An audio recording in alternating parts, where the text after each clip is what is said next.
Depois que ele disse que todo mundo era bonito, eu disse, então dá para ficar, não vou ficar escondido ali do outro lado, vou ficar aqui, né? É uma alegria muito grande, um privilégio muito grande estar com todas vocês, com todos vocês. Paulo Júnior, os demais líderes da igreja, obrigado aí pela confiança de nos entregar esse momento. E aí espero ser responsável com vocês, porque com certeza Deus é gracioso com a gente. E como Deus é gracioso, eu fico assim na dependência de que Ele esteja abençoando o meu e o seu coração enquanto nós estivermos aqui compartilhando e dialogando a respeito do Evangelho de Jesus Cristo de Nazaré. O tempo é muito precioso e a sua vida é muito preciosa, e eu não queria que você perdesse o seu tempo hoje à noite. É por isso que eu quero estar aqui com temor e tremor. Primeiro porque eu quero compartilhar a respeito do Evangelho de Jesus, e isso me causa temor e tremor. Paulo diz, se alguém pregar outro Evangelho, mesmo que seja um anjo, que não aquele que nós temos pregado, que seja anátema. Então sempre que eu estou pregando o Evangelho, eu olho para esse texto com certo receio de que eu não me encontre pregando outro Evangelho, que não o Evangelho que Paulo, os apóstolos e o Jesus Cristo de Nazaré pregou. Por outro lado, eu tenho a história do Jesus de Nazaré, eu tenho a história desses primeiros apóstolos, eu tenho os evangelhos, eu tenho as epístolas, tenho muito do processo da história evangélica e da igreja de Nosso Senhor Jesus Cristo no mundo. Isso me serve como critério para avaliar e achar que estou pregando o Evangelho. Então, de um lado, eu estou pressupondo que vou pregar para você o Evangelho. Se isso não acontecer, você levanta a mão e diz, olha, tem esse detalhe que você está dizendo aí que eu gostaria de repensar, e é bom você rever. Por favor, me exorta, se porventura eu não pregar o Evangelho, eu quero acolher a sua exortação e a sua orientação. Mas assim, eu quero partir do pressuposto do próprio nome dessa comunidade, Sal da Terra. Uau! Vós sois, vamos dizer juntos? Vós sois o sal da terra. Vamos dizer de novo? Vós sois o sal da terra. Isso era Jesus dizendo aos seus discípulos. Agora, imagine se você, como discípulo e discípula de Jesus, acolhendo isso que Jesus disse e dizendo, nós somos o sal da terra. Vamos lá? Nós somos o sal da terra. Uau! Que responsabilidade, hein, gente? Que responsabilidade. Que responsabilidade. De um lado é uma grande responsabilidade, de outro lado é uma atrapalhação. É um problema. Ser sal da terra, de um lado, pode gerar festa, mas pode dar pauleira e cadeia. Pode dar problema. Esse texto é anterior a uma das bem-aventuranças, quando Jesus diz, bem-aventurados sois quando vos perseguirem, mentirem contra vocês, caluniarem contra vocês, regozijai-vos e alegrai-vos, porque assim também perseguiram os profetas que vieram antes de vocês. Interessante, eu vou comentar um pouco sobre essa expressão sal da terra dentro do contexto em que ela se encontra, mas aí eu precisaria fazer um apanhado mais geral. Depois eu vou colocar as bem-aventuranças, porque esse texto é logo depois desse que nós acabamos de citar, mas tem outras bem-aventuranças, tem as bem-aventuranças anteriores. Eu estou pensando aqui nas bem-aventuranças na ótica de Mateus. Você tem as bem-aventuranças também na ótica de Lucas. Lucas coloca as bem-aventuranças e os ais. Lucas vai colocar, por exemplo, felizes os pobres, ai dos ricos, felizes os que têm fome e ai dos que têm comida com fartura. Mateus é mais amplo na sua percepção das bem-aventuranças, no meu entendimento, e ele vai dizer felizes os pobres de espírito, porque deles é o reino dos céus, e isso ele inclui uma outra categoria de pobreza que no meu entendimento não está incluída no texto de Lucas. Isso é muito interessante porque são textos que vão se ampliando e vão por natureza se complementando. Mas é interessante o texto de Mateus. O texto de Mateus, pensando nessa elaboração, você vai observar que tem a genealogia de Jesus, tem o nascimento de Jesus, a visita dos magos do Oriente, tem a fuga da criança para o Egito, vem depois o retorno da família para a região da Galileia, a matança dos inocentes. Aí vem a tentação de Jesus, que é aquele momento, uma espécie de teste, de provação, para que ele se sinta aprovado para a vocação e para a missão. É tanto que, tanto em Mateus como em Lucas, é interessante que o ministério de Jesus acontece aí na transição entre o batismo, tentação, e é como se ensinasse para nós esse tipo de narrativa, que nós precisamos de um tipo de provação, especialmente nas áreas da tentação da nossa vida, como vencer a tentação, para exercer melhor o ministério e a vocação. E aí vem toda a história do ministério da vocação de Jesus. Mas aí vem a tentação. Logo depois da tentação, Jesus é cheio do Espírito Santo e aí chama os seus discípulos. Então, se você observar no capítulo 4, versículo 18 em diante de Mateus, Jesus convoca os seus discípulos. Versículos 23, 24 é uma síntese da missão e da vocação de Jesus. Percorria Jesus toda a Galileia, pregando o evangelho do reino, ensinando nas sinagogas e curando toda sorte de doenças e enfermidade, e a sua fama corria por todos os povoados e por toda a geração daquele momento. Então você vai observar no texto de Mateus, que você tem no capítulo 4, versículo 23 e 24, uma síntese do ministério de Jesus. Versículo 18 até aí o versículo 22 é a chamada dos discípulos. Então, só para ficar bem claro, Jesus chama os discípulos, aí no final do capítulo 4, no capítulo 5, 6 e 7, Jesus diz a que os discípulos são chamados, que é aí onde está o Sermão da Montanha. É nessa peça literária que nós vamos encontrar o texto: vós sois o sal da terra. Se o sal se tornar insípido, para nada mais presta, vós sois o sal da terra. Se o sal se tornar insípido, como lhe restaurar o sabor? Para nada mais presta, senão para ser lançado fora e ser pisado pelas pessoas. É aí que está o texto, mas só voltando à ideia do discípulo. Ele chama os discípulos, capítulos 5, 6 e 7, ele diz a que os discípulos são chamados. Termina o livro de Mateus dizendo: agora façam discípulos de todas as nações, batizando-os em nome do Pai, do Filho e do Espírito Santo. Então Jesus chama os discípulos, diz a que os discípulos são chamados, e agora diz: agora façam discípulos.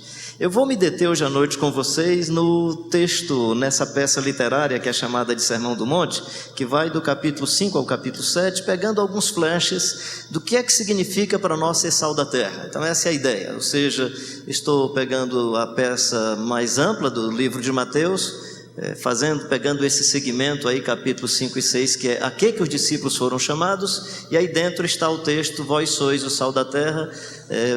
O que essa figura diz da ideia anterior à figura? E vou tomar o cuidado para não interpretar a figura, porque se nós interpretarmos a figura como analogia, nós vamos perder de vista a ideia anterior à analogia. Ou seja, Jesus tinha uma ideia, Jesus tinha um ensinamento, e a partir do ensinamento ele buscou uma figura. Aliás, ele buscou várias figuras várias vezes, mas nesse texto especificamente, ele buscou duas figuras muito fecundas, que é o sal e a luz. E aí, diante dessas duas figuras, nós começamos a interpretar a figura e perdemos de vista a ideia. Só como ilustração, por exemplo, nós vamos dizer o seguinte: o sal serve para temperar e tirar a podridão, a possibilidade da carne apodrecer. É verdade, né? Nós vamos dizer o seguinte: o sal tempera a comida e nós nem percebemos o sal, ele é discreto. Nós deveríamos ser assim. Vamos interpretando o sal. Mas quer ver uma coisa? Sal demais numa comida, o que é que faz? Hein? Estraga a comida.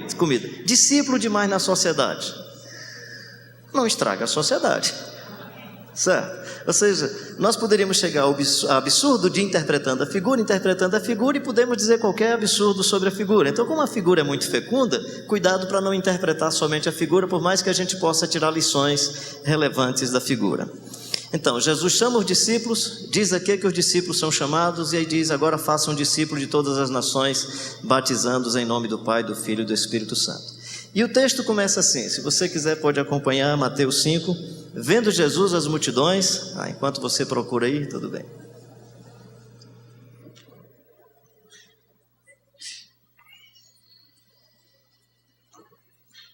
Vendo Jesus as multidões, subiu ao monte, e como se assentasse, aproximaram-se os seus discípulos, e ele passou a ensiná-los, dizendo: bem-aventurados os humildes de espírito, ou pobres de espírito, porque deles é o reino dos céus. Bem-aventurados os que choram, porque serão consolados. Bem-aventurados os mansos, porque herdarão a terra. Bem-aventurados os que têm fome e sede de justiça, porque serão fartos. Bem-aventurados os misericordiosos, porque alcançarão misericórdia.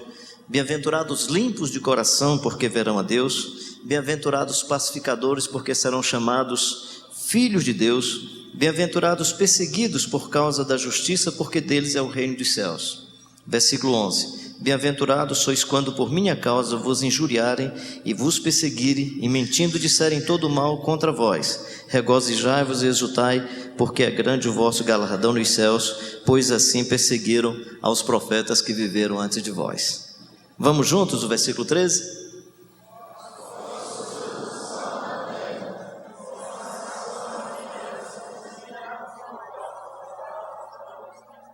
Para nada mais presta, senão para ser lançado fora, ser pisado pelos homens ou pelas pessoas. Vós sois a luz do mundo, não se pode esconder uma cidade edificada sobre o monte, nem se acende uma candeia para colocá-la debaixo do alqueire, mas no velador e alumia todos que se encontram na casa. Assim brilhe também a vossa luz diante dos homens, para que vejam as vossas boas obras e glorifiquem o vosso Pai que está nos céus. Que bonito, né, gente? É o Jesus de Nazaré. Jesus de Nazaré é encantador. Vendo Jesus as multidões, subiu ao monte e, como se assentasse, aproximaram-se os seus discípulos. Queria fazer uma distinção que tudo indica Mateus sempre faz no seu texto. Capítulo 9 ele vai dizer que as multidões estavam cansadas e exaustas, como ovelhas sem pastores, e Jesus se compadecia das multidões. Tudo indica no livro de Mateus que há uma distinção muito salutar entre o discípulo e a multidão. Sobre os discípulos, Jesus pode dizer: vós sois o sal da terra. Sobre eles, ele pode dizer: vocês são o sal da terra. Sobre a multidão, Jesus não pôde dizer isso. Por mais que ele amasse a multidão, por mais que ele quisesse bem a multidão, por mais que Jesus curasse pessoas no meio da multidão, fizesse milagres extraordinários na multidão, por mais que no meio da multidão tivesse aqueles que dissessem: Senhor, nós confessamos o Senhor, dizendo: Senhor, Senhor, nós profetizamos em teu nome, nós expelimos demônio em teu nome. Ele diz: eu não conheci vocês que além de fazer isso praticam a iniquidade. Eu não conheço vocês que fazem dos dons e dos ministérios uma projeção pessoal. Eu não conheço vocês que aproveitam dos dons que eu dou a vocês, dos ministérios que eu dou a vocês e tiram proveito pessoal ou institucional. Eu não conheço vocês. Ou seja, há uma diferença entre a multidão e o discípulo.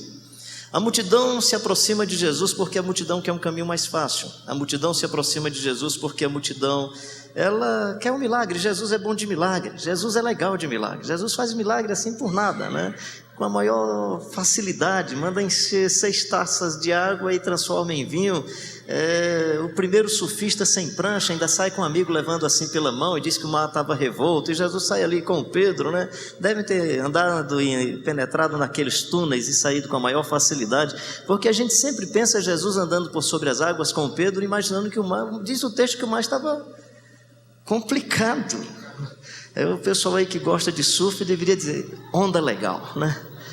Então Jesus é bom de milagre, né? E a multidão gosta disso, a multidão gosta do milagre. O discípulo também gosta, o discípulo participa também dos milagres, semelhantemente à multidão. A multidão não consegue ir para além disso. A multidão, se não for atendida na sua expectativa, no seu desejo, na sua inspiração, ela não topa Jesus. Quem deixa isso muito claro é o João no capítulo 6.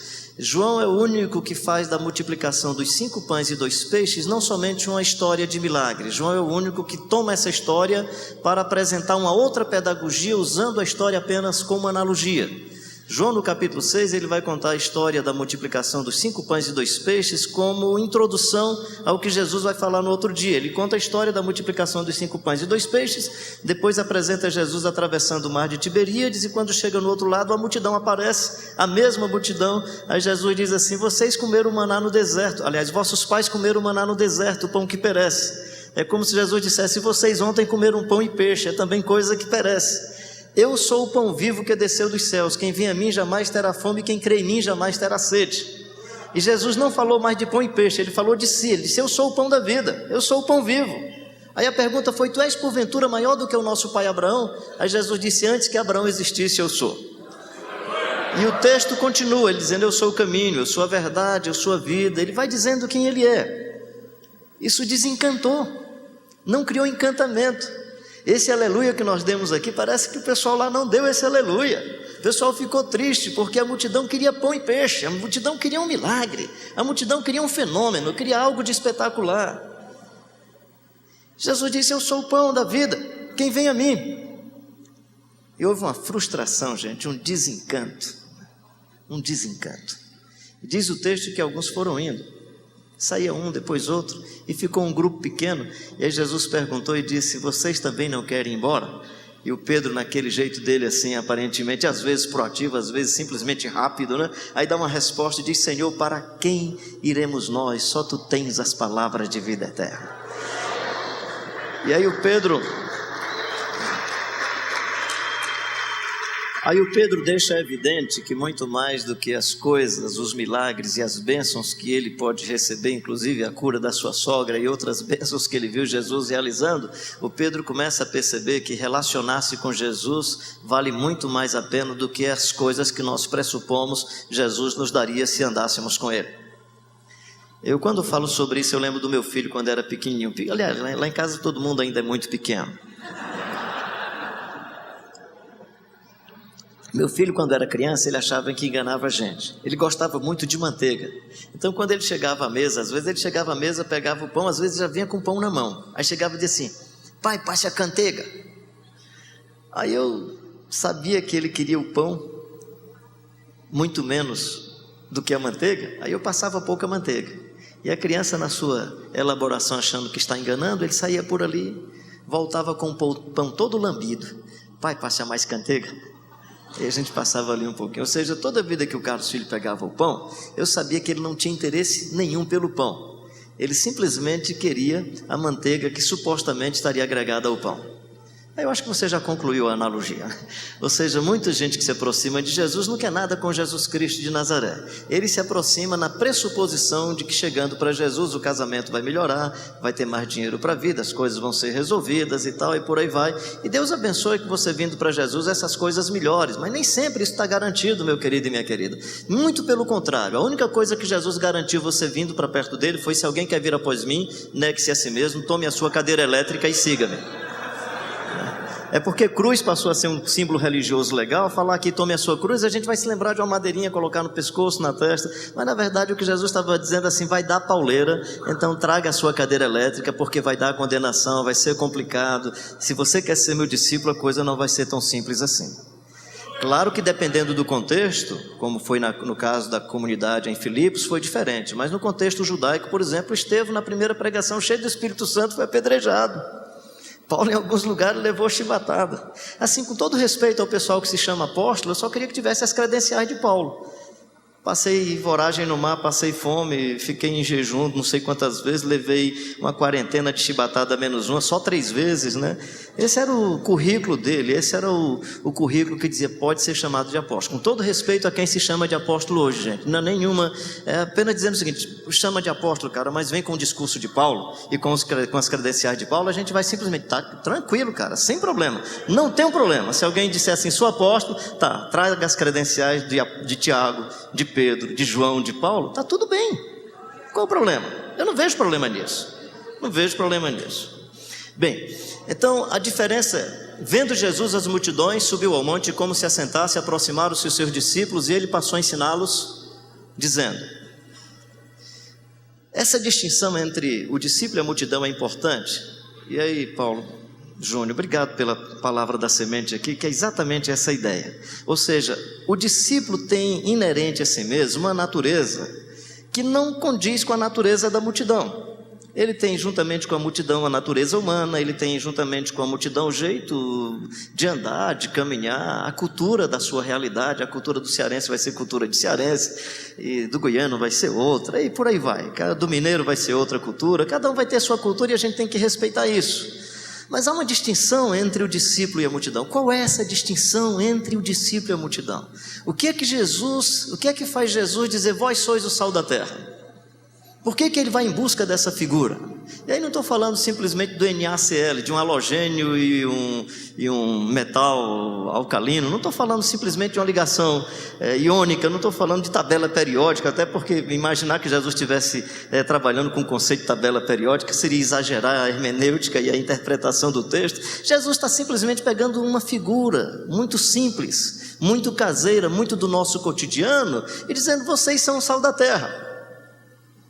Só que o sal da terra tem um tipo de propriedade, ele tem um tipo de natureza que só funciona e que só exerce o seu papel quando essa natureza está presente. Por isso que ele vai usar essa linguagem. Vocês são semelhantes ao sal. Se perder o sabor, para nada mais presta. Se perder a natureza de ser discípulo de Jesus, se perder essa essência mais profunda, para nada mais presta. Qual é a essência mais profunda do discípulo do Jesus Cristo de Nazaré? Simples, simples. Viver como Jesus viveu, andar como Jesus andou, ser um seguidor do Jesus de Nazaré, ser transformado de glória em glória até a imagem do Jesus de Nazaré. Paulo vai dizer sobre isso, ele diz que todos nós fomos predestinados. Se você é presbiteriano, vai entender bem. Se você tem dificuldade com a palavra predestinação, usa predesenhado, acho que dá a mesma coisa. Projetado anteriormente, como você quiser. Todos nós fomos predesenhados, todos nós fomos projetados, todos nós temos um projeto final da vida, que é viver como Jesus viveu, andar como ele andou, viver como ele viveu. Agora, quando eu falo de Jesus, eu posso estar falando do mito. No caso brasileiro, eu posso estar falando do mito do catolicismo. Quando eu falo de Jesus, eu posso estar falando do mito do protestantismo, e não do Jesus de Nazaré. Às vezes eu vejo algumas pessoas falando assim, porque eu sou filho do rei. E aí, quando começa a descrever os resultados de ser filho do rei, eu digo, ele está falando que é filho do Salomão, só pode.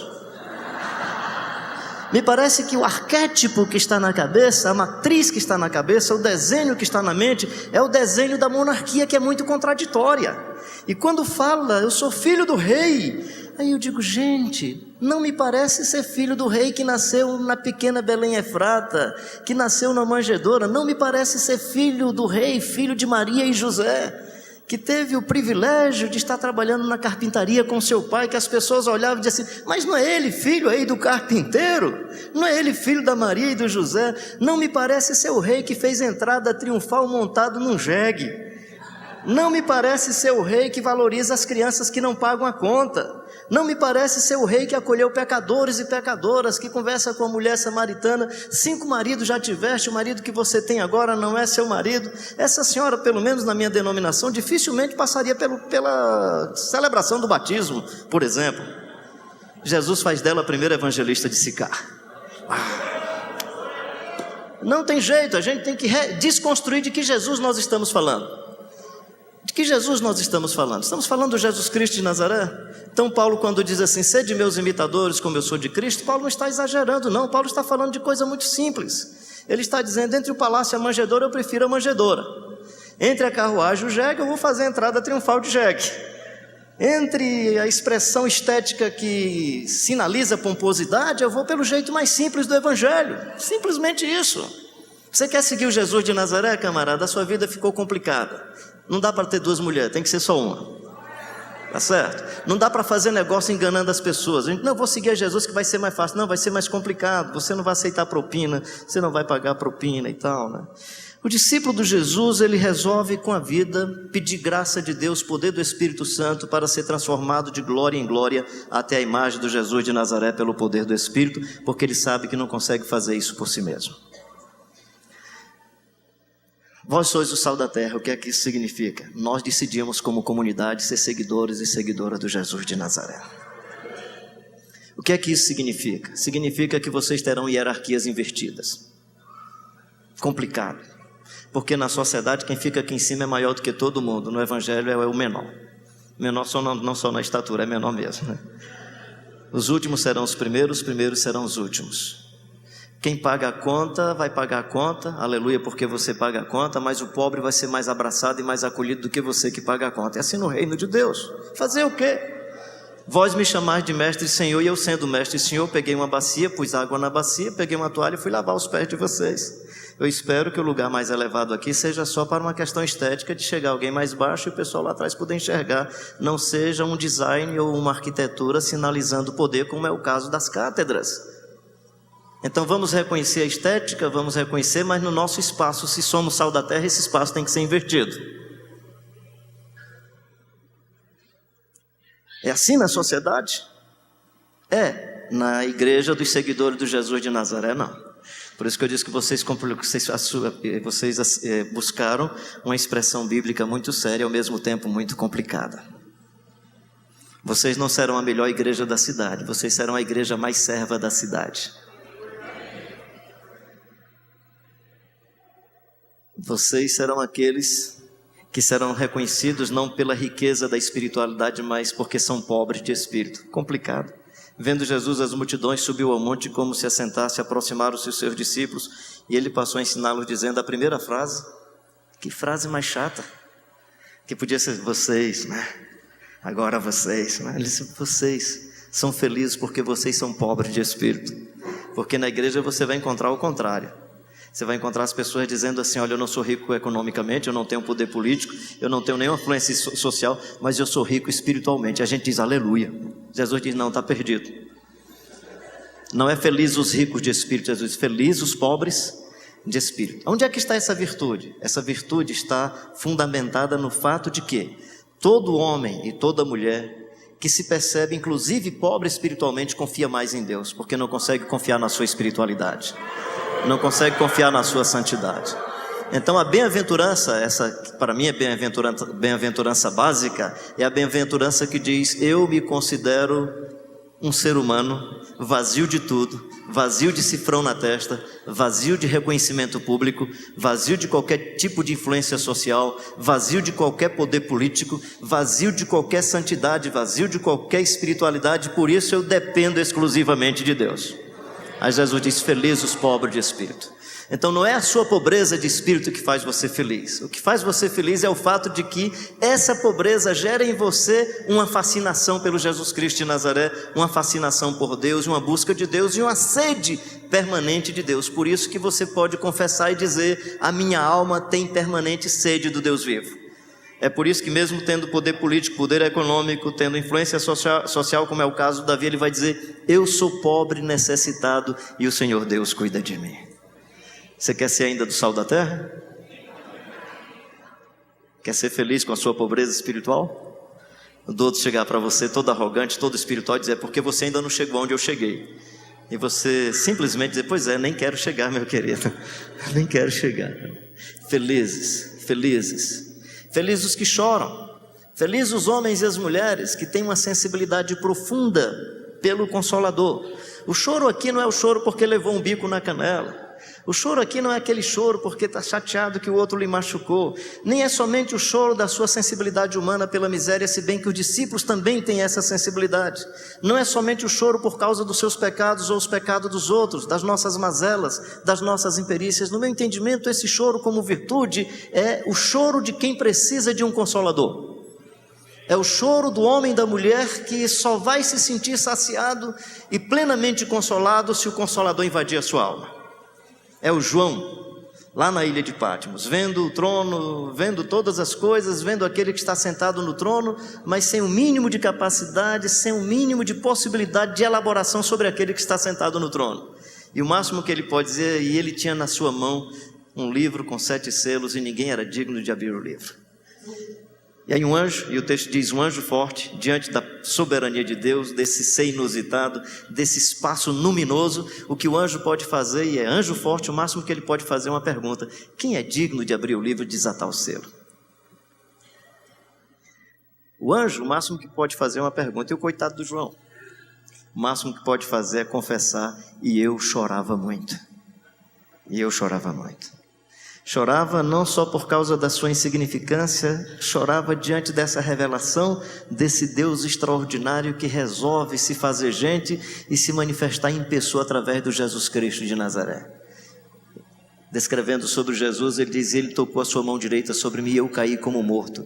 Ele disse, não temas, eu sou o primeiro e o último, aquele que estive morto, mas eis que estou vivo pelos séculos dos séculos e tenho as chaves da morte e do inferno. Felizes os homens e as mulheres que batem, que pedem, que insistem.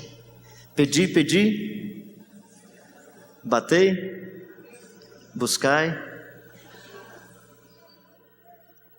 Todo o que pede, o que é que acontece? Recebe. Todo o que busca, encontra, e a todo o que bate, abre-se-lhe-á. Qual é o pai que se o filho pedir um pão, lhe dará uma pedra? Ou se lhe pedir um peixe, lhe dará uma serpente? Ou se lhe pedir um ovo, lhe dará um escorpião? Estou usando o texto de Lucas. Se vós que sois maus, sabeis dar boas dádivas aos vossos filhos, quanto mais o vosso Pai Celestial dará o Espírito Santo àqueles que lhe pedirem. Texto fantástico, Quem sabe você já orou por alguma coisa e chega para o pastor: pastor, eu pedi tanto, pedi, e o texto diz: pedi, dá-se-vos-á, buscar e achareis, e Deus não me respondeu. Pois é, meu querido, o texto não está dizendo que Deus vai lhe dar mundos e fundos, não, está dizendo que o Pai dará o Espírito Santo àqueles que lhe pedirem, só isso. Felizes os homens e as mulheres que têm essa bem-aventurança de querer a plenitude do Espírito Santo no seu cotidiano. Felizes os que choram. Felizes os que choram porque serão consolados. Quando eles serão consolados? Quando invadidos pela plenitude do Espírito Santo. Quando invadidos pela plenitude do Espírito Santo. Vós sois o sal da terra. Por quê? Porque é inerente ao seguidor de Jesus ser cheio do Espírito Santo. Vós sois o sal da terra. Por quê? Porque é inerente ao seguidor de Jesus ser manso. Felizes os mansos. E manso aqui não é capacho do outro, não é nada disso. Manso não é quem não tem coragem de enfrentamento. Aliás, uma figura, e desculpa a minha hermenêutica sobre isso, eu sei que ela é mais poética do que correta do ponto de vista da interpretação, mas uma das coisas que eu acho bonita nas escrituras é o João Batista com a cabeça na bandeja, lá perto assim, olhando para o poderoso que mandou degolá-lo. Eu acho que ele está lá de olho esbugalhado, dizendo: cara, você me degolou, mas eu estou aqui te olhando, eu estou vendo, né? Desculpa, é só uma imaginação, mas assim, é no meu entendimento de que manso não é o que foge da confrontação, do enfrentamento, né? É aquele que resiste, né? Mesmo que de maneira pacífica, mas nunca não passiva. É um Luther King da vida, que sabe que a vida pode ser ceifada, mas luta pelo seu povo. É um Dietrich Bonhoeffer que resiste ao nazismo do Hitler e vai junto com toda essa luta, sabendo que vai morrer precocemente. Morre assassinado com 39 anos de idade. E são muitos e muitas que nesse contexto são mansos que resistem, são mansos que não têm medo da cruz. Aprendei de mim, porque sou manso e humilde de coração, disse o Jesus de Nazaré. E é o Jesus de Nazaré que enfrenta essas raposas, que enfrenta esses poderosos, porque Ele quer que os seus seguidores, aqueles que se confessam sal da terra, vivam como Ele viveu. Vivam como Ele viveu. Felizes os mansos, felizes os mansos. É interessante, porque depois que Ele fala do manso, Ele fala do que tem fome e sede de justiça. Um detalhe simples do fome e sede de justiça é que poderia ter dito feliz o justo, porque fala feliz os mansos, feliz os pobres de espírito, feliz os que choram, feliz os misericordiosos. Quando fala de justiça, o narrador é cuidadoso. Feliz o que tem fome e sede de justiça, porque só Deus é justo. Só Deus é justo. Ou seja, o nosso contexto é um contexto também permeado de injustiça. As nossas conjunturas alimentam injustiça e nós não percebemos. Injustiça contra a criança, injustiça contra a mulher. Não vou entrar muito nesse detalhamento, mas, por exemplo, alguém conhece aqui piada com sogro? Tem com sogra? Ah, tem do lado de cá, tem piada com sogra? Eu nem gosto da frase, mas vou falar só para efeito de comunicação. Alguém já viu piada com louro burro? Já viu piada assim com as meninas? Isso é uma questão de gênero, gente. Mesmo que a gente tenha outros problemas étnicas e outras questões econômicas no Brasil, mas é uma questão de gênero muito séria nesse país. Eu nem posso falar aqui como bom testemunho, porque eu sou filho de Fortaleza, e Fortaleza é uma das cidades do Brasil mais violenta contra o ser feminino, e as estatísticas vão mostrar que quem as assassina é geralmente o namorado, o amante ou o marido. Isso é terrível. É um contexto de violência. Violência contra a mulher no nosso mundo da teologia, violência no humor, e por aí vai. Por isso que eu estou dizendo, quando a gente fala de felizes o que tem fome e sede de justiça, é porque em nome da justiça, às vezes nós estamos alimentando a injustiça. Quer ver uma coisa muito simples? Nós estamos num contexto de muita violência. Violência na cultura, violência no trânsito. O trânsito aqui é legal, tranquilo, mais ou menos. Violência contra a criança e adolescente, violência contra as mulheres. Aí você diz: não, na igreja não tem violência. Aí você chega na igreja, o pessoal está cantando: peguei meus inimigos e os atravessei. Aí você pensa que é um ambiente de paz. Posso pisar numa tropa e saltar a muralha, que é uma música legal para a gente cantar nos presídios, que os caras estão doidos para pisar na tropa e saltar a muralha. Então você...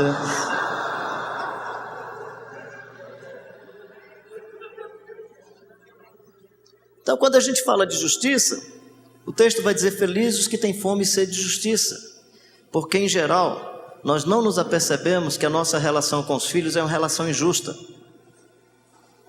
de poder e não de autoridade. Quando eu falo de autoridade é porque a autoridade não é o que você recebe institucionalmente.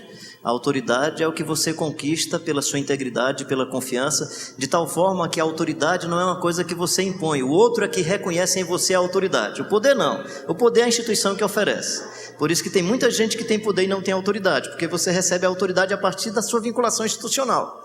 Tem gente que não tem nenhuma vinculação institucional, nenhuma função de poder, mas é tão respeitado na comunidade que é a pessoa para quem você confessa os seus pecados. Você quer saber se alguém tem autoridade sobre você? Aquele homem, aquela mulher para quem você confessa pecados. Tem duas possibilidades para você confessar pecado. É o outro ser mais pecador do que você, que aí você confessa sem medo, ou o outro tem um tipo de autoridade sobre você, que é o quê? Eu confio tanto nele que eu posso falar da minha privacidade, das mazelas do meu coração, dos meus desencantos, dos meus desencontros e das minhas contradições. É quem tem a autoridade. É por isso que às vezes você tem medo de conversar com quem tem o poder, porque o poder é institucional.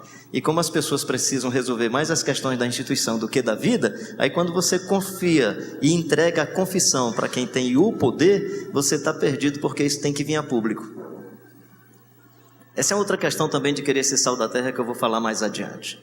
Deixa eu ir mais adiante para dizer para vocês. Felizes os misericordiosos. Por que felizes os misericordiosos? Porque geralmente quem tem fome e sede de justiça se torna uma pessoa ranzinza, perversa e vingativa contra os poderosos. É interessante que logo depois que ele diz felizes os misericordiosos, ele diz felizes os que têm, felizes os que têm fome e sede de justiça, é também alguém com misericórdia. Ou seja, você não está lutando contra o ser humano, você está lutando contra o mal que os seres humanos provocam. Por isso que o outro também pode ser mesmo um poderoso que precisa ser libertado do poder desumano que ele provoca sobre as pessoas. Felizes os misericordiosos, felizes os pacificadores, felizes os limpos de coração. Felizes, você quer ser uma pessoa que é sal da terra, você precisa de ter um coração puro. O que é isso, gente? Sempre me vem essa história na cabeça. Eu penso que eu contei a última vez que eu estava na igreja lá do pastor Paulo Júnior, do Marcão. Eu acho que eu contei essa história de um senhor em Fortaleza. Eu era pastor de uma comunidade. Ele disse que queria conversar comigo na segunda-feira. Eu fui lá na segunda-feira de manhã. Ele tinha uns 3, 4 assuntos, mas aí no final ele falou o assunto que eu acho que ele queria conversar. Ele disse: Carlinhos, você viu a irmã fulana de tal ontem à noite no culto? Eu disse: vi, cara, percebi que ela estava no culto. E você prestou atenção na roupa que ela estava? Eu disse: cara, não vi não, honestamente eu não tinha visto. Gente, ele começou a descrever sobre a vestimenta da irmã, com detalhes. O meu lado nordestino, machão, né? Quase que queria que a noite voltasse, né, para eu olhar direito. Ele falou. Quando ele acabou de falar, bateu assim firme na mesa e disse: o que é que nós vamos fazer? Eu peguei assim sobre a mão dele, segurei, tranquilo, olhei nos olhos dele e disse: meu querido, o que é que nós vamos fazer com quem? O que é que nós vamos fazer com quem? O que é que você quer dizer com isso, Carlinhos? Quero dizer que seus olhos estão piores do que a roupa da irmã, cara. Você simplesmente encontrou do lado de fora um significante que estava dentro de você, só isso. E acho que muito melhor elaborado do que o que estava do lado de fora, camarada. Vós sois o sal da terra. E aí o que é que isso significa em relação aos nossos olhos? É nessa peça literária que Jesus diz assim: os vossos olhos são a lâmpada do corpo. Seus olhos são a lâmpada do corpo. Se os seus olhos forem bons, todo o teu corpo será luminoso, ou todo o seu corpo será luminoso. Se os seus olhos forem maus, todo o seu corpo estará em trevas. Se porventura a luz que há em você for em trevas, com grandes trevas serão. Jesus vai ensinando essas coisas e busca uma figura. E diz: vós sois o sal da terra. Qual é o referencial para ser o sal da terra? Seguidor do Jesus de Nazaré. Qual é a propriedade ou a essência de ser sal da terra? As virtudes que nós acabamos de apresentar. Felizes os pobres de espírito, felizes os mansos, felizes os que choram, felizes os misericordiosos, felizes os pacificadores, felizes os puros de coração.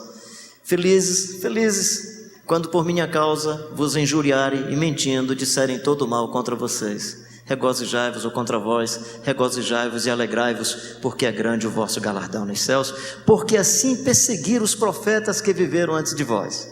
Em outras palavras, nós temos 2 referenciais históricos se nós queremos ser sal da terra.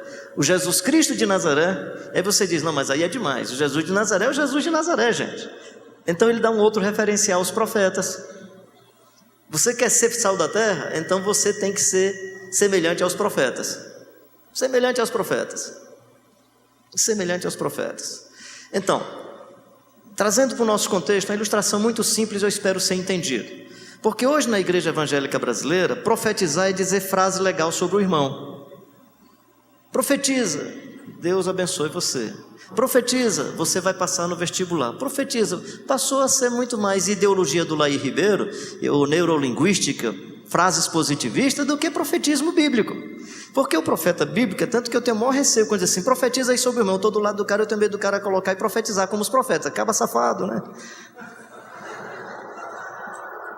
Já pensou? Profetiza sobre o irmão, profetiza sobre a irmã, se fosse o Amós, vacas de Bazã, né? Profetiza, tá, profetiza como Isaías, vamos profetizar como Isaías. O jumento conhece o seu dono, a vaca conhece o seu possuidor, mas o meu povo não me conhece. É profecia que você quer? Então vamos ser sal da terra.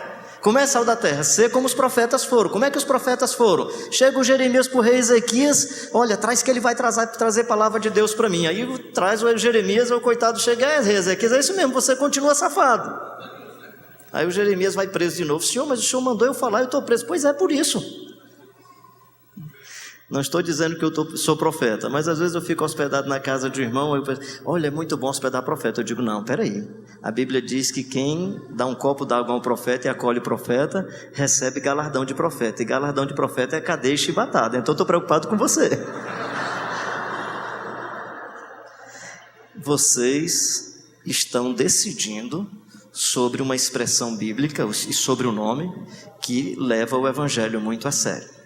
Vocês podem usar esse nome só como rótulo, ou vocês podem dizer, nós não queremos levar esse nome só como rótulo, nós queremos receber esse nome como uma revelação de Deus, porque entendemos o evangelho de Jesus de Nazaré, estamos comprometidos com esse negócio até as últimas consequências, e que Deus tenha misericórdia da gente e nos ajude.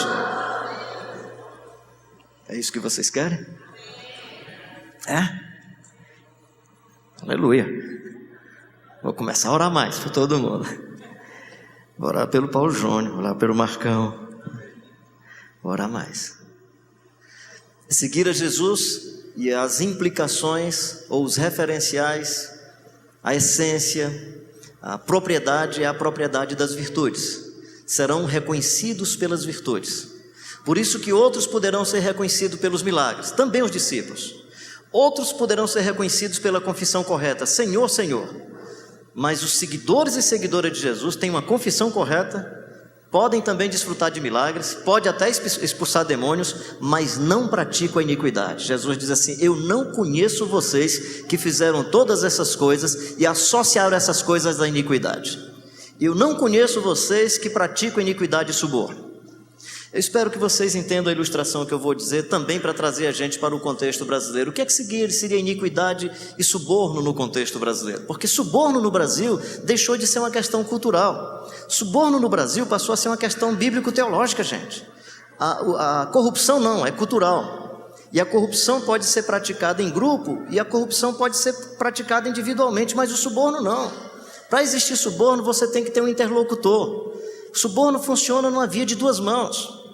Eu tenho um amigo, ele é de São Paulo, ele vinha num táxi, começou a conversar com o taxista, percebeu que o rapaz tinha um carnê da igreja mundial, desculpa se tem alguém de denominações semelhantes, ou seja lá de onde for, estava ali o carnê, eu vou contar a história como foi, sem esconder as minhas percepções também, para não acusar só o motorista. Aí estava lá o carnê, o rapaz começou a conversar e disse assim, mas vem cá rapaz, e você... Pago todo mês. Você ouviu a denúncia que o Edir Macedo fez com o Valdemiro? Vi, o que é que você acha? Eu acho que os dois são safados mesmo.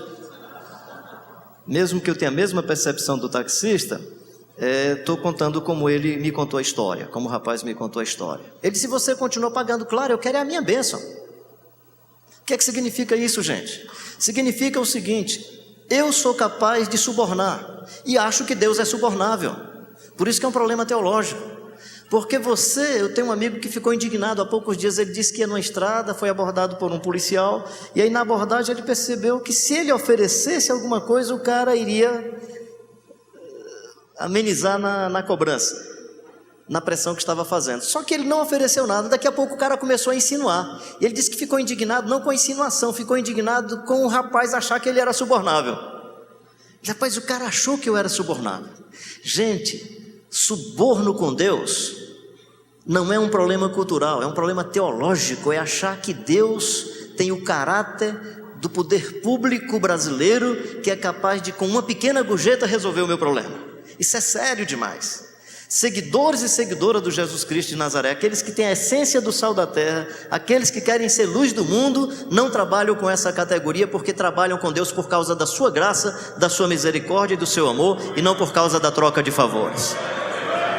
No reino de Deus você não doa porque você quer de Deus, você doa porque você se tornou gracioso, como é gracioso o nosso Deus.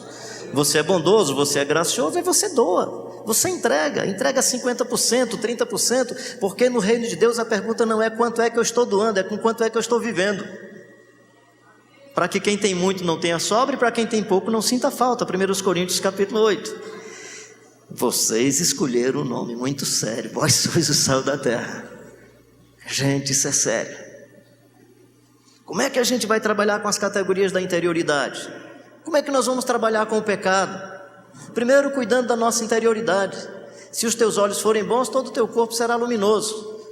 Aquele que olhar para uma mulher com olhares impuros já cometeu adultério. Está falando de sensualidade? Não. Está falando de beleza ecológica? Não, de jeito nenhum. Deus me guarde que eu não percebesse a beleza da natureza, inclusive do corpo masculino ou do corpo feminino. Eu quero ter olhos bons para olhar e dizer: eita, que pedação de mulher bonita, gente. Qual o problema? Jesus não está condenando a beleza, seja ela sensual, seja ela beleza ecológica. Não é isso que Jesus está condenando. Jesus está condenando os machos do contexto, que eram capazes de condenar as pessoas, especialmente o ser feminino, sem se autoavaliarem. Tinham suas taras mentais e ficavam como hipócritas, fazendo o julgamento das pessoas sem se autojulgarem.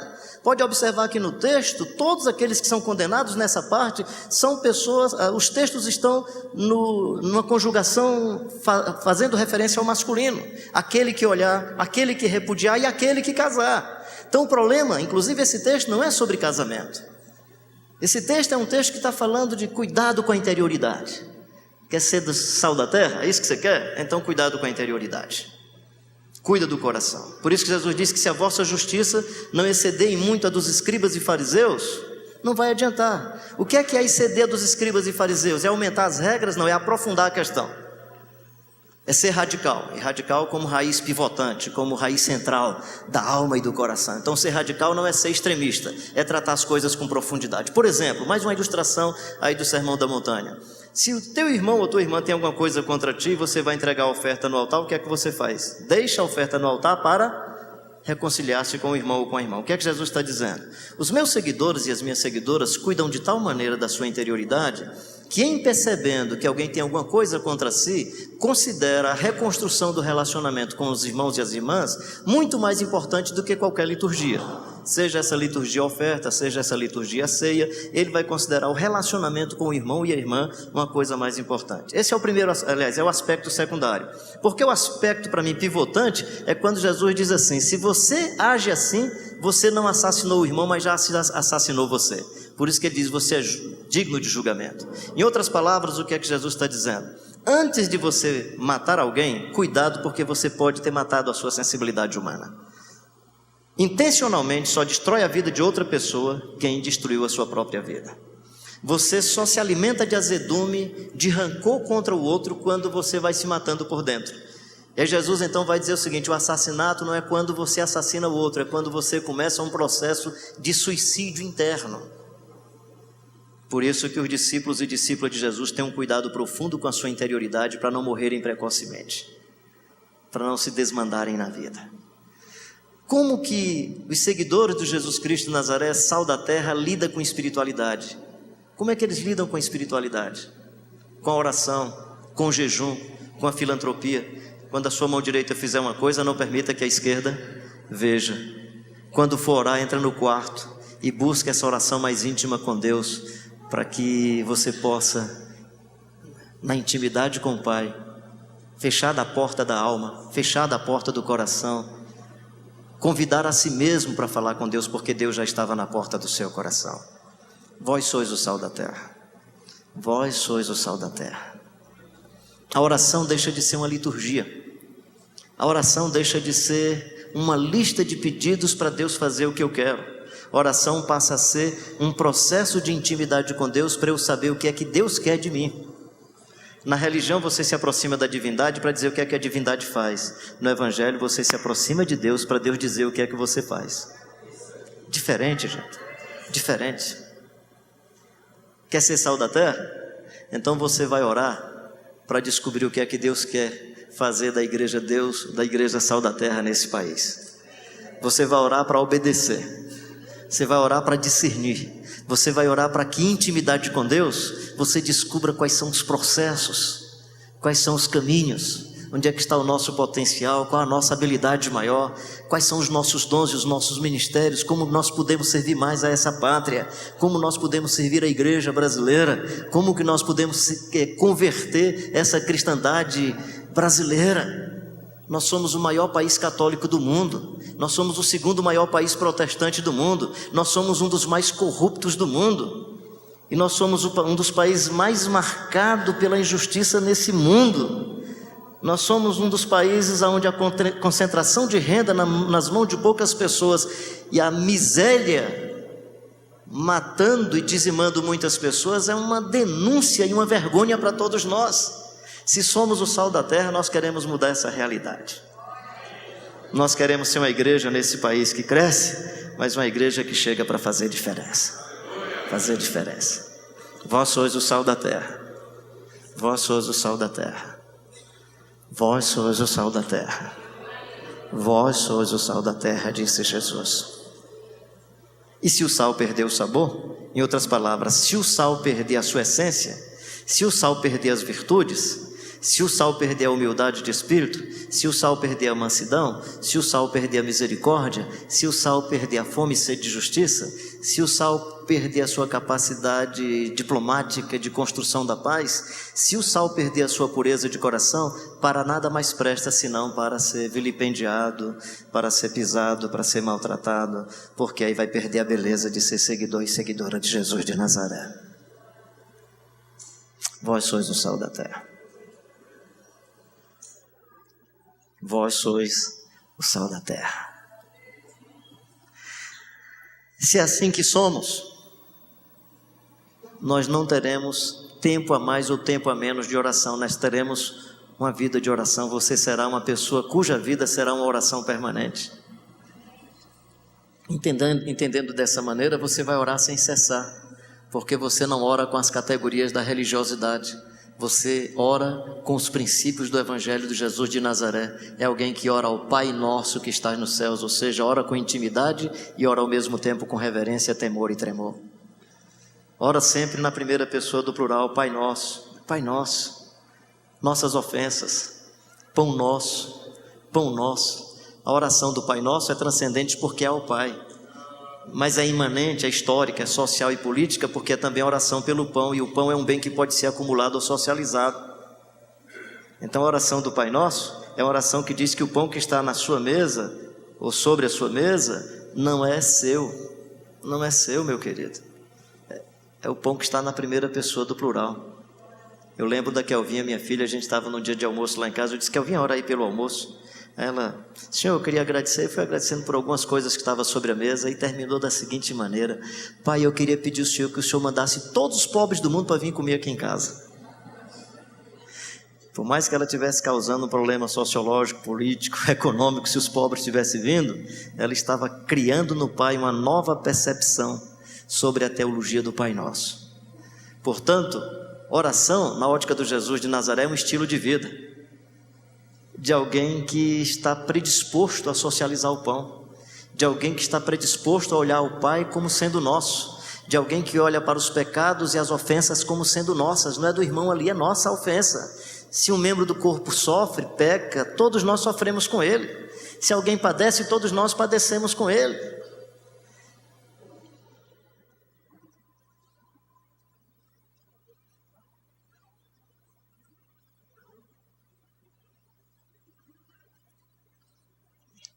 Deixa eu dizer uma coisa aqui com muito temor e tremor. Aí vou dizer, Paulo, depois você ajeita, tá certo?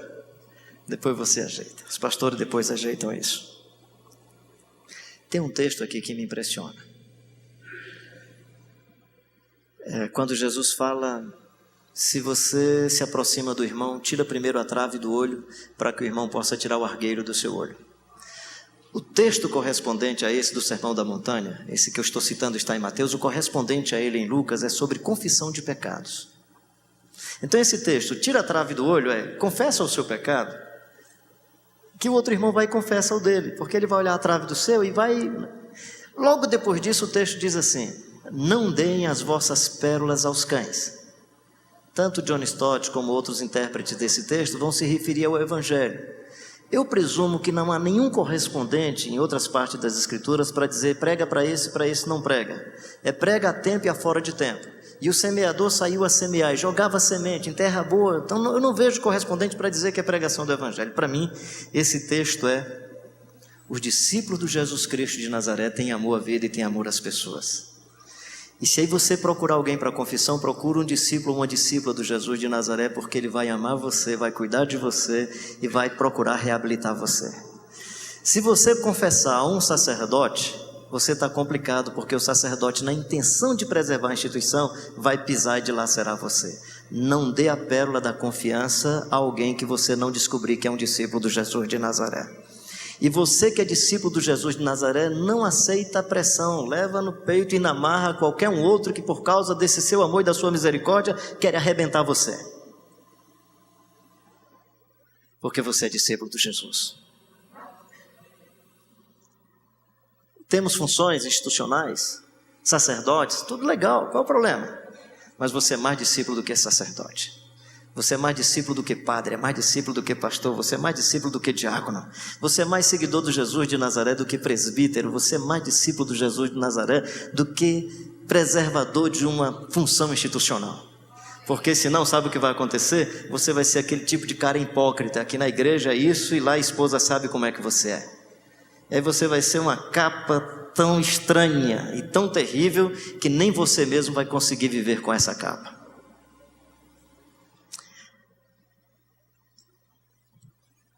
Tá bom, né? Deixa eu terminar. Deixa eu ir terminando. Quando eu falo assim que tem capa, não é que eu não tenha capa não, gente. Eu tenho 2 paletós. O brioso e o azulão. O brioso vai fazer 36 anos. O azulão vai fazer 35 anos. Eu uma vez fui para um congresso, e aí fui chegando, eu ia falar pela manhã. Aí tinha uma pessoa controlando a entrada e saída, e quando eu fui chegando, a moça, o senhor já tem crachá? Eu digo, tenho não, querida. Então o senhor não pode entrar não. Tá bom, aí fiquei sentado lá. Daqui a pouco chegou o pastor Carlinhos, a gente está ali esperando aí. Eu digo, cara, tem uns 15 minutos que eu estou aqui.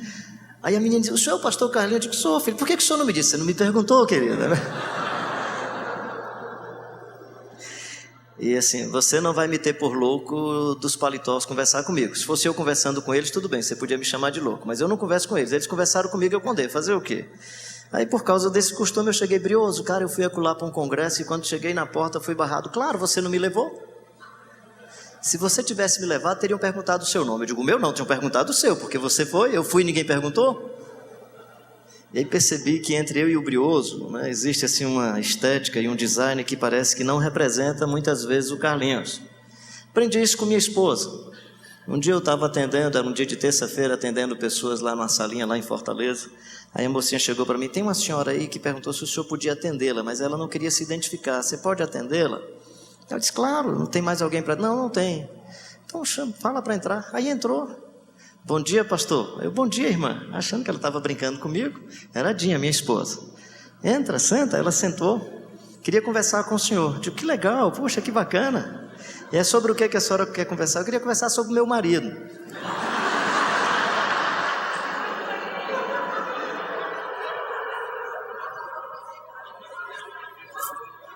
E começou a conversar sobre o marido dela. E claro, quando eu estou conversando com alguém, eu não tenho que dizer se casa, se não casa, se abandona o casamento, é problema deles. Eu vou só escutando, levantando algumas perguntas. E naquela situação veio bem aqui, deixa esse cara.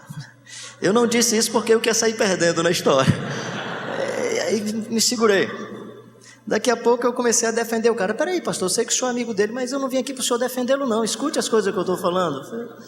Foi falando. Gente, falou do cara. E aí, para manter a confidência, eu disse: se a senhora me permitir, eu vou conversar com o seu marido. Não sei se a senhora me autoriza. Se a senhora me autorizar, eu vou conversar. Não, eu vim aqui falar com o senhor exatamente porque o senhor é muito amigo dele. Eu queria que você fizesse essa ponte de conversa e tal. Tá certo. A historinha passou, nós fomos para casa, brinquei com ela, ela brincou também. Um domingo à noite, eu lembrei da história. Não tinha saído do culto assim, aí me lembrei. Aí eu disse: e aí, irmã, como é que está seu marido? Olha, melhorou, foi muito. Seu papo com ele foi legal, né? Percebi que entre o pastor e o marido eram apenas papéis. E que existia uma composição genética anterior ao marido e anterior ao pastor. Que existia uma outra singularidade mais profunda que vai dialogando com esses papéis da vida, que um dia esses papéis podem passar. E esse núcleo básico da existência, no meu entendimento, é o que comunica o outro a vida do Evangelho, ou a vida do Jesus de Nazaré, se Jesus se encarnar nessa pessoa ou nesse núcleo básico, que o texto vai chamar de espírito. Que é o espaço onde diz assim: o maligno não toca. Com isso eu estou tentando dizer para você o seguinte: cuidado para não cuidado para não gastar tempo e energia somente com essas imagens e com essas identidades e não com a sua singularidade mais profunda. Ser discípulo do Jesus de Nazaré é ser transformado de glória em glória exatamente nesse núcleo mais profundo, aonde o Espírito habita e aonde esse núcleo mais profundo pode lhe ajudar nos diálogos dos seus papéis na sociedade. E aí podem até chamar você de mestre e senhor. Vocês me chamam de mestre e senhor e dizem bem, mas no meu reino o mestre e senhor lava os pés dos discípulos. Ou seja, o núcleo é tão forte nesse sentido que a pressão social e a pressão religiosa não vai mudar essa essência mais profunda, que é exatamente a comunicação de Deus para a história da humanidade. Pode ser mais poético do que teológico o que eu vou dizer, que é uma frase do Anselmo Green, um pensador alemão, que diz o seguinte: todos nós somos como que uma única e especial comunicação de Deus para a nossa geração. Ou seja, nem os gêmeos univitelíneos vão comunicar a mesma mensagem da criação de Deus. É nesse aspecto que, se todos nós cuidarmos dessa singularidade, nós iremos ver melhor a multiforme sabedoria de Deus na comunidade. E aí essa multiforme sabedoria de Deus se manifestando em muitos grãos que geram aí uma comunidade de sal da terra.